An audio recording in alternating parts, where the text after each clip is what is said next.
Fixing a broken knife blade, cooler lid, deer carrier, and long johns.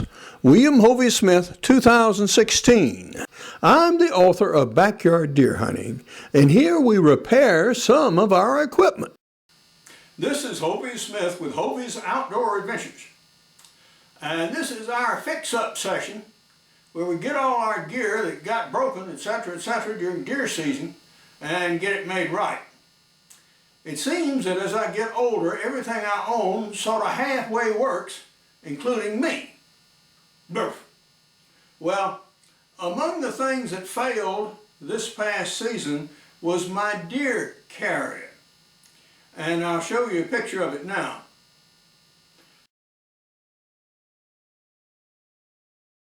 What happened was, on coming back from Ossabaw Island, guy was sitting up at the front of the boat, and all of a sudden he heard a split, sploosh, spluck. And that was a nut and bolt came off my carrier under the vibration of the boat and went whizzing by his head and wound up in the drain.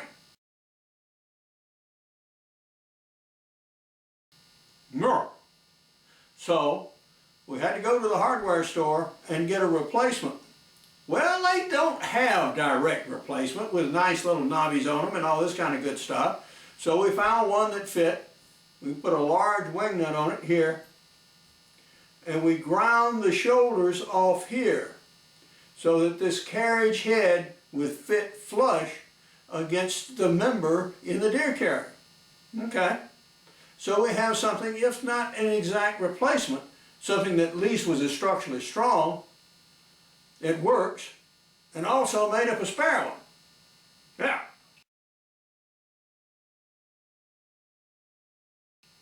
So hopefully next time I'll be able to find this thing and not have to make it again. The next failure we had was of my cooler here, which I've had for more than 20 years.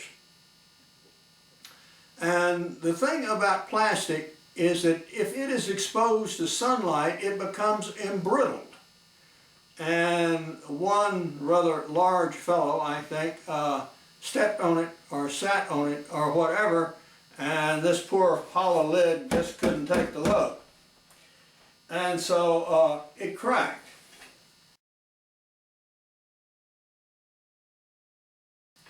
This lid is one cast piece of hollow plastic blown in one unit. That gives it insulation qualities, but also makes it intrinsically sort of weak. So as you can see in the picture, it's split here, this corner is split out pretty well, and it also split up here.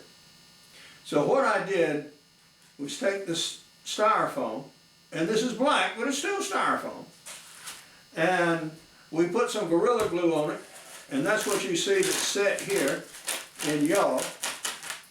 And we forced a piece in here, glued top and bottom, put more Gorilla Glue around the brakes, and then duct taped it. And we also put Gorilla Glue here, and we duct taped over the top of that. So this restored the lid to serviceability. So I should be able to get, who knows, several more years of service out of this. Okay? Somewhat more serious is this knife. I was trying to work around and find the joint in the backbone and broke the tip. Now this is a good Gerber knife, and Gerber has a lifetime guarantee on their blades. Yeah. Something like this happens to your Gerber knife, okay, you can send it back to Gerber and they'll replace it. And I could have done it. But being a perverse sort of fellow, I want to repair it myself. Now, there are two ways to go. I could, for example, come through here, do a lot of grinding, and make this the new point, right there. And take all of this material away and down like that. That moves a lot of material, takes a lot of time, and seriously disturbs the temper of the steel as well as thickens the blade, none of which is very desirable. The second type of repair is in fact make this into a clip point. That is, take an area here down and make this the point. So you would have a blade that turns out looking something like this, with this prominent clip point here and this being the point, instead of like this. So I'm going to proceed to go out and grind this blade down, and we'll see how I can do with it. All right. The third thing has to do with a matter of clothes, and it also has to do with failure in the sense that polymers and elastomers fail. The elastic in waistbands, it gives out in time. And that's what happens to this. Now, when I was a young guy, I had a waist about like this. But even now, as an older guy, I don't have a waist like that. Nah, not a little one. So, this elastic is almost completely gone. As an expedient, what I did was put this under my underwear. So the elastic band on the underwear kept this up and kept it from sliding around my butt as I walked around, being very uncomfortable besides losing its insulation qualities. So what I'm going to do is a simple manner of tuck and sew here until I get something that more or less still fits my waist. Now it won't have any more, very much elastic qualities left to it. I mean, this is just about shot. But at least it will stand up better and I'll be able to catch it better with a belt. If not, then I can do as I did before and put this under my jockey underwear and depend on that elastic to hold the whole mess up as I tromp around. So that's what I'm going to be about. So I'm going to go out and grind this. I'll show you how I do it, and we'll be back. Here is my little 6-inch grinder. Now I've been grinding wood with this. So the first thing I'm going to do is to take this wedge and sort of true up the stone, as well as remove the soft material from the abrasive in the grinding wheel itself.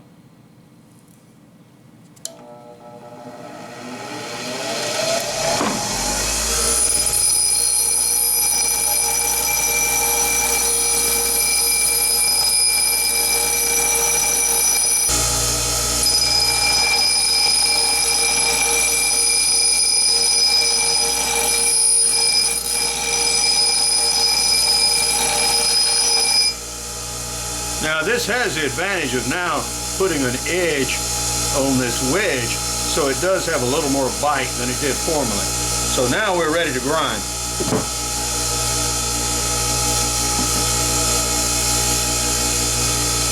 We have a glass of water here, and periodically I'll dip the tip of the blade in water just to make sure it keeps cool.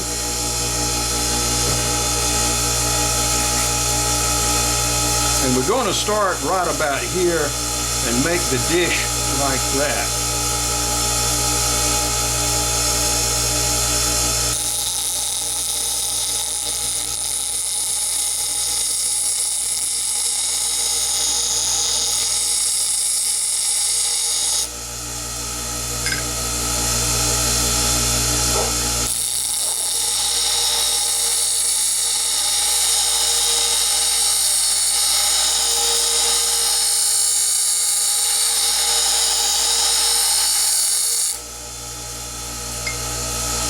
You can see I'm making progress here.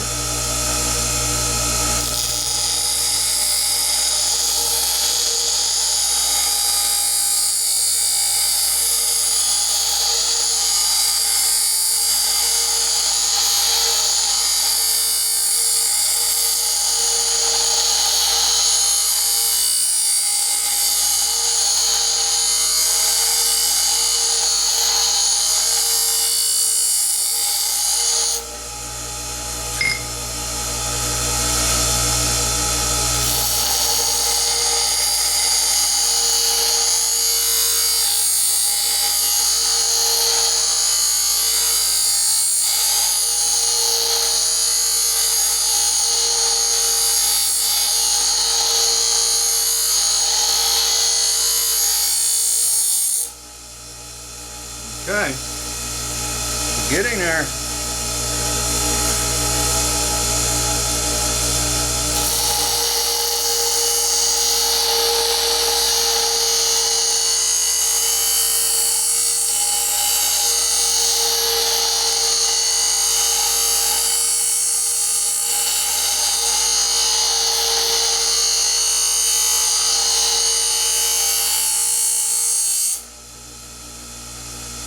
Okay, we're very, very nearly there now.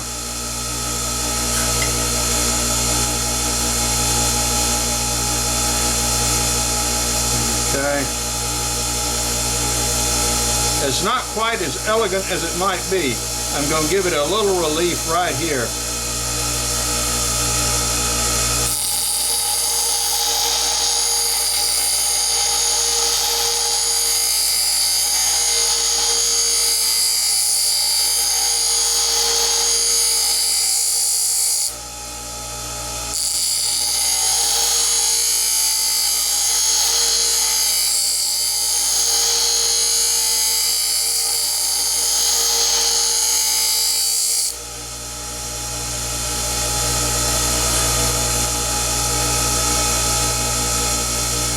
See, now that's a better looking profile.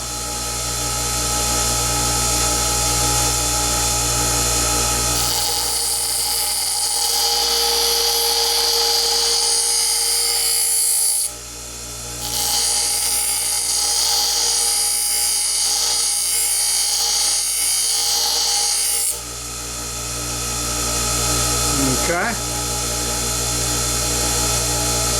A little style here.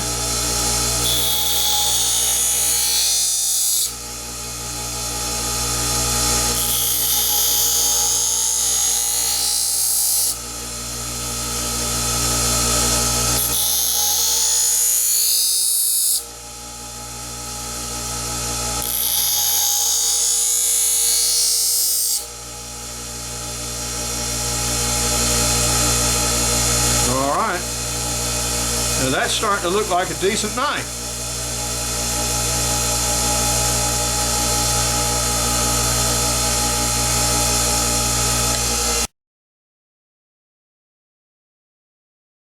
We have completed our repairs. Now, so far as the knife goes, this is the new profile. Now I could polish the top a little bit and make it not quite so rough, because it still shows the rough grinding marks, but I'm not going to bother. It's functional, it works, and that's what I'm interested in, is functionality, not beauty. But this is the new shape of the blade, and you can see the clip point here as well as here. Now, so far as my underwear goes, that is much more reasonable. Yeah. So we taken equal amounts on both sides and stitch those up. You don't want to do it all on one side or you'll be lopsided. So that's the way you take care of that. Our cooler's in good shape. And here's a picture of the deer carrier actually being used.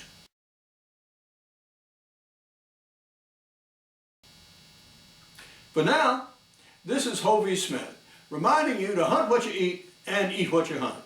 Be legal, be ethical, be safe, goodbye, God bless, and see you next time.